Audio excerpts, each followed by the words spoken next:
Do we remember a time when the DCEU has put out a film slate that we could actually trust?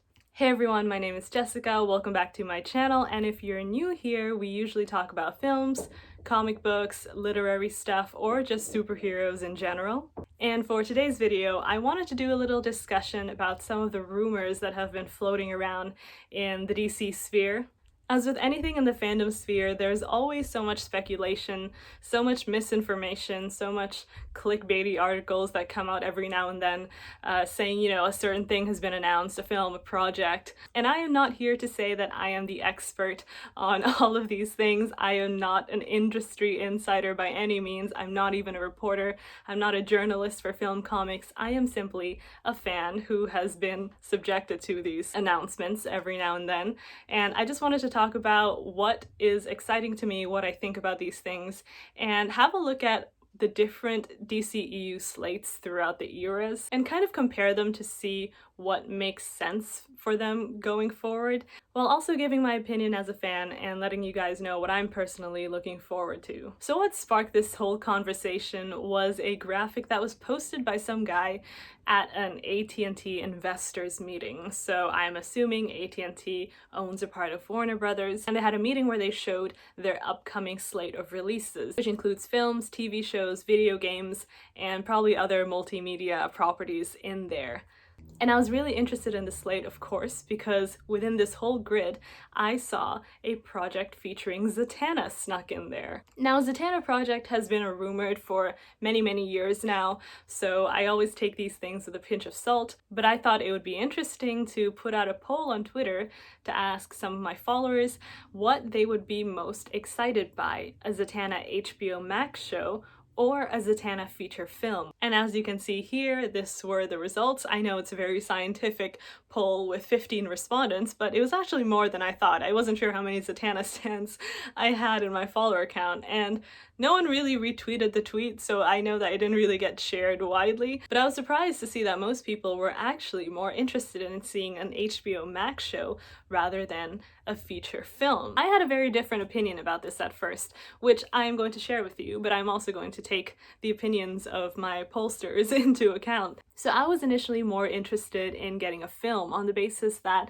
a Justice League Dark series was also rumored to have been in the works in HBO Max. Take a shot every time I say rumored in this video. And they're also trying to do a Constantine HBO Max show featuring a new Constantine. They're aiming to cast a person of color in the role, and they're aiming to do his story more like in his younger years, when he's in his 20s, at the beginning of his mage career. So these two projects, even though none of them have been officially confirmed, so to speak, I felt like they've been talked about longer, and so the likelihood of them being actually developed into TV shows was already higher than a Zatanna TV show would. And I was already thinking, if they're having a Justice League Dark series and a Constantine series simultaneously running, and a Zatanna series running at the same time, that would be overkill, especially because I don't know if they would be the same Constantine and Zatanna that they would be using in the Justice League Dark series. Like, can you imagine how crazy it would to have like 3 different versions of these characters running around simultaneously?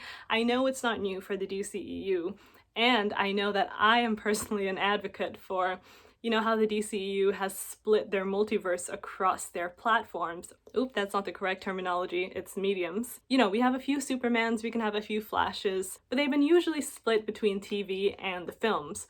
So if you're already on TV in a group show, for example like Legends of Tomorrow, it would be quite weird if you had your own solo show. But since none of these projects are confirmed to begin with, I can understand why people would want an HBO Max show with Zatanna. TV shows in general, I think they give you more scope to explore the character, especially a character like Zatanna, who hasn't really had her big feature debut yet. I mean, she was a cameo in Smallville, but in terms of live action, we haven't really seen much of her, and a TV show would be the perfect medium to explore that. There are a lot of reasons why doing an HBO Max show would make sense.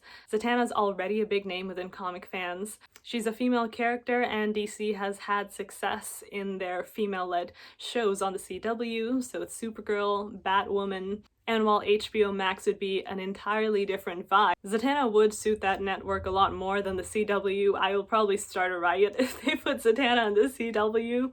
I appreciate it for what it is, but for certain things, I feel like there are limits to what the CW should own. I mean, I enjoy the Flash series, for example, but I've come to the acceptance, and I found peace within myself that every time I watch the show, I lose like 10% of my brain cells every week. And I wouldn't want that to happen to my girl Z. Doing a Zatanna show would also be a great opportunity to develop her lore and her cast of characters, which I have said in the past hasn't been consistent throughout all of the comics. Her most famous supporting character is of course her own father, Giovanni Zatanna. And if we're doing an adaptation of Zatanna stories, I would absolutely implore DC to use Paul Dini's run as the basis for whatever story they're trying to adapt. Just because I feel like the Paul Dini run has become like the Bible of Zatanna stories within the DC universe. I mean, he's the one who really fleshed out her whole story. She never really had a long-running solo run since then. That was the only one she's had. And the main villain in that is Brother Knight, which I think would be a great villain to be adapted into in the HBO Max show, if that's what they're choosing to go with. If they're doing a feature film, he would also be a great villain to adapt. So the reason why I initially thought of putting her into the films rather than a TV show was because I thought she would be a great addition to the women that we already have in the DCEU, and I'm especially interested in seeing them develop her relationship with Black Canary. Jurnee Smollett's Black Canary was amazing, and she was introduced really well in Birds of Prey, and you know, I don't know if she's getting a TV show. This was another character that was rumored to get a TV show on HBO Max, and I think it would be a perfect opportunity for Zatanna maybe to have a cameo in there, do a little blood spell type of storyline. And I will get into the film slate a little bit later, but if, you know, Gotham City Sirens is still somewhere in there in development, even Birds of Prey 2, I think it's a great opportunity to have Zatanna cameo and then have her in her own film at some point. And looking at the rest of the slate, I'm not really interested by most of it.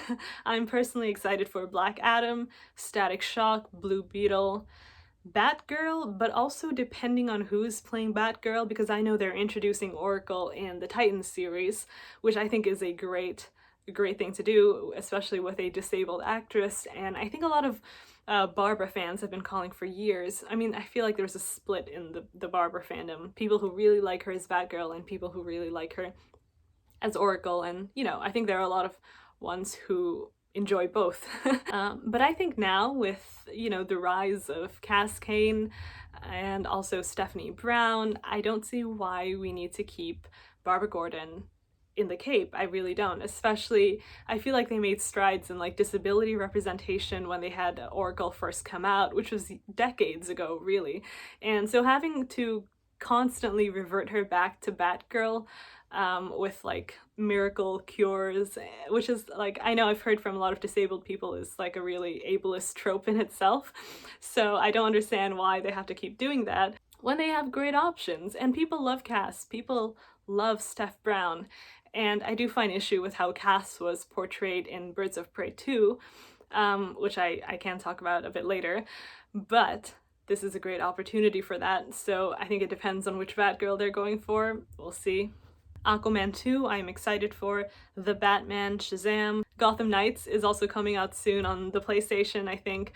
My friends have encouraged me to get like a PS5 because I've never really had a video game console all my life. I got my first one last year, which was the Nintendo Switch. It has been a lot of fun, and I really want to play Gotham Knights with my friends, so we're gonna do that at some point. And I might start a Twitch channel, so stay tuned when that actually happens. Alright, so we're gonna move back in time a little bit. Back to 2014, I think, was when this first came out, when the Snyderverse was all that we had, really. So I understand the need to move with the times, and as much as I would have loved to see the Snyderverse come to life, I think there comes a point where we have to move forward.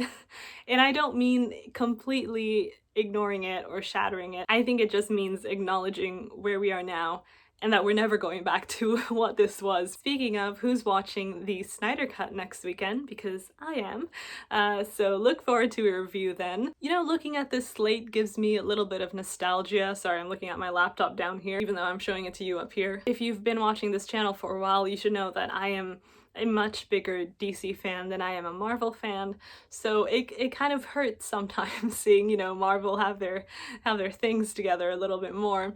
Even though I enjoy the MCU, you know, I've seen every single film multiple times, but there's something about DC that I've just generally gravitated towards a lot more. And I think their characters, the fact that they're like larger than life, and you know, people have made this comparison a couple times now, that Marvel's superheroes are more like the everyman, so they're more grounded in realism, and it's like, what if a man became a superhero?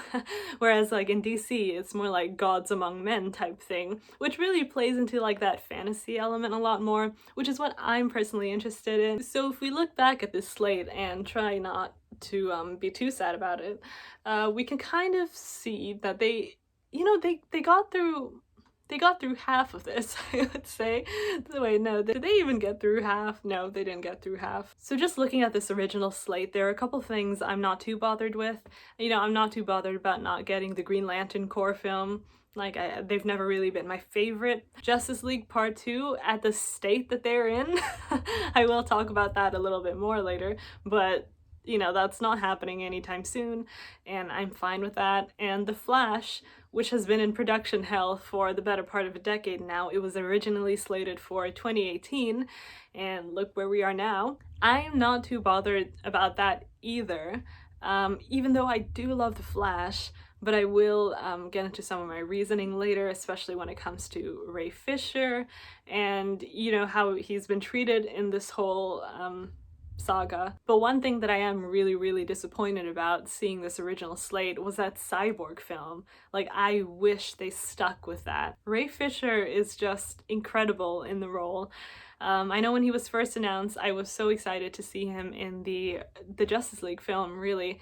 And if you've been following his story, if you're a DC fan, I'm sure you have been, you know, he's been speaking out about the mistreatment that he's been experiencing in Warner Brothers by the executives, Walter Hamada, and also, you know, Joss Whedon reducing his role massively in the original Justice League cut, which we have deemed as the Justice League now. Which is why I'm so excited for the Snyderverse to see him portrayed as the heart and soul of the Justice League, as he was meant to be. Victor Stone is such an interesting character with an incredible like power set, which is so unique to him.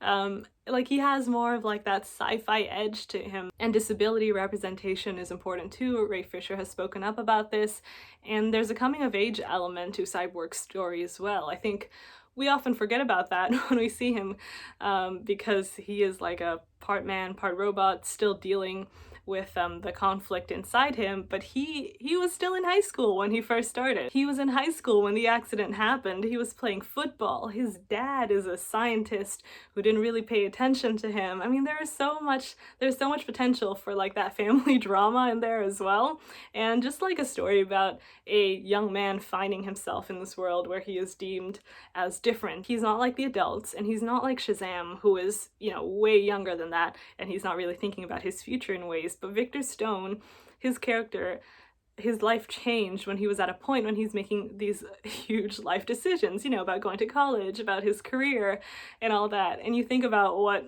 suddenly turning into an alien cyborg does to a man. How does he deal with this? It's a really interesting story to put forward. You know, I would really try to push DC to go back and develop this film. So now let's talk about what we've gotten so far. So we had a look at, you know, the AT&T investors thing where they're planning what's coming next, and you know, we unearthed this ancient slate from the tombs of what the DC used to be. So while people would say that BVS was the nail in the coffin for the Snyderverse, which I disagree with because I enjoyed that film. But I think what really destroyed the coffin altogether and set the body on fire was the Justice League. What was also really disappointing recently was Wonder Woman 1984. I didn't do a review for this movie because, frankly, I didn't know where to start. I think because of the fact that it was released in lockdown and maybe it didn't have the same amount of hype surrounding it, and film critics are still writing their pieces about it, but it's just not the same cultural phenomenon when people aren't going to theaters and not having cons and that kind of thing. So I feel like this disappointment kind of went under the radar. I didn't like Wonder Woman 1984 for a few reasons, but the main thing being is that it simply wasn't well written. It felt like a first draft or an early draft of the script. Things were really messy, and it felt like it had no plan, which seems like an analogy for the DCEU right now.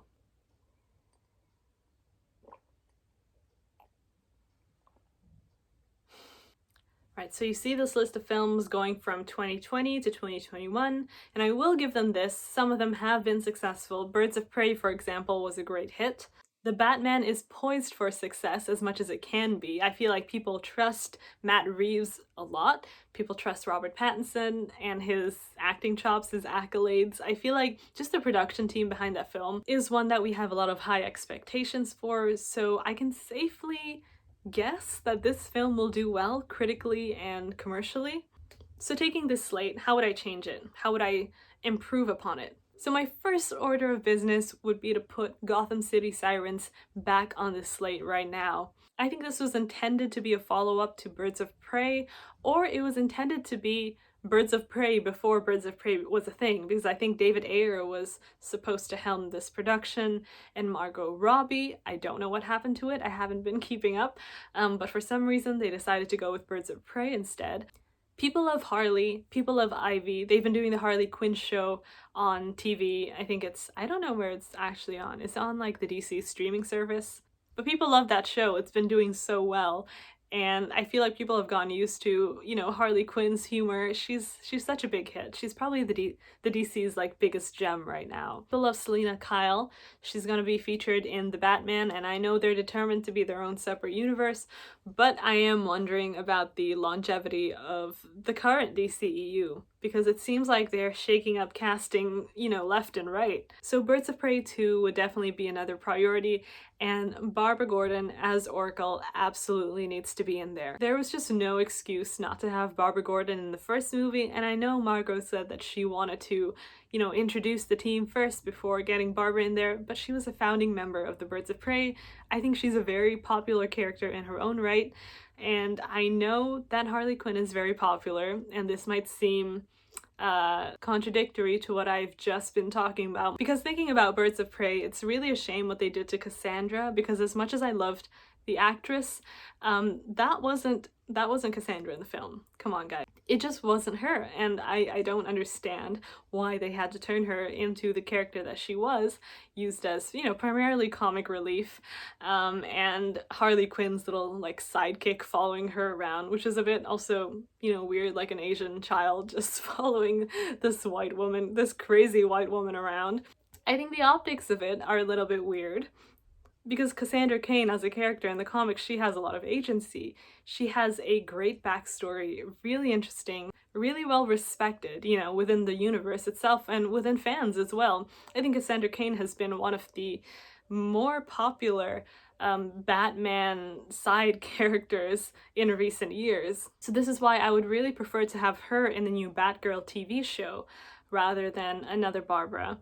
Steph is fine as well. We can have both of them. Why not? Steph can come in as spoiler at first, but I think Cassandra Cain needs to have a solo at some point. So Margot Robbie, yeah, I know she understands Harley really well, no doubt about it. I love her in the role, but when it comes to the other character, I think she needs to step away and let them, have their own room to breathe and grow as well. So The Flash is also on the slate, and the thing is with The Flash, I can take it or leave it, because Ezra Miller in the role, I'm not too sold on what they've done with him.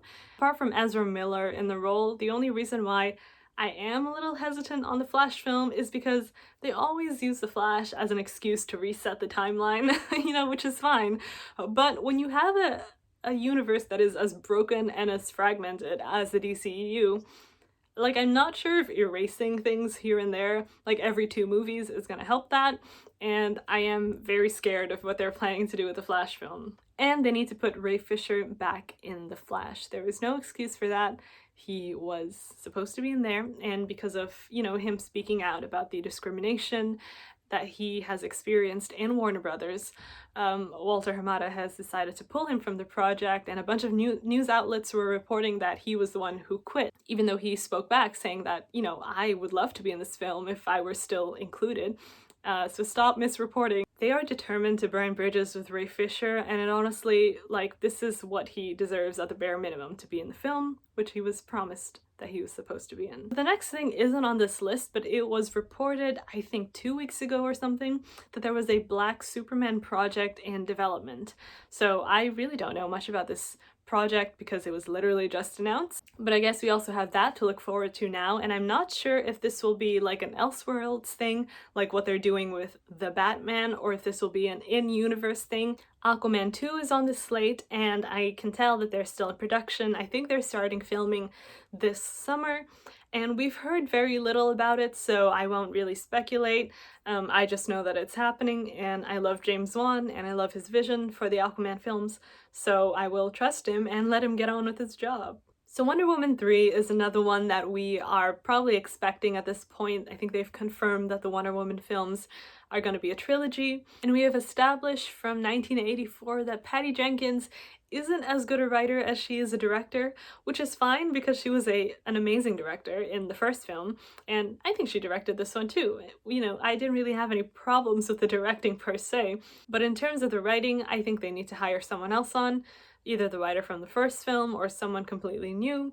I think they should bring in a magic villain for the third one, because we saw Diana playing a little bit more with her magic in Wonder Woman 1984. Cersei is a great contender. She's been a Wonder Woman villain for a while now. Hecate is also another one. I think the 2 of these characters were also in the Justice League Dark comic books, in the currently running ones. So I think they were featured in the Witching War. So I think it would be a great way to tie this into the Justice League Dark show or film that they are planning on developing. Black Adam and Shazam, they're fine, they're in production.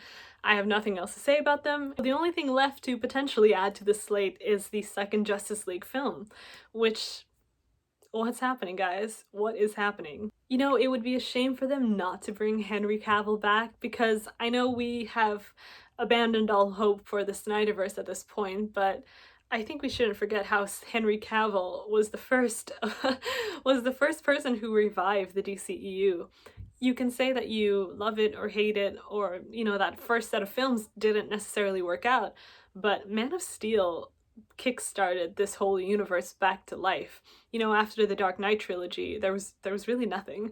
There was nothing that people were looking forward to, and people have come to love Henry Cavill as Superman.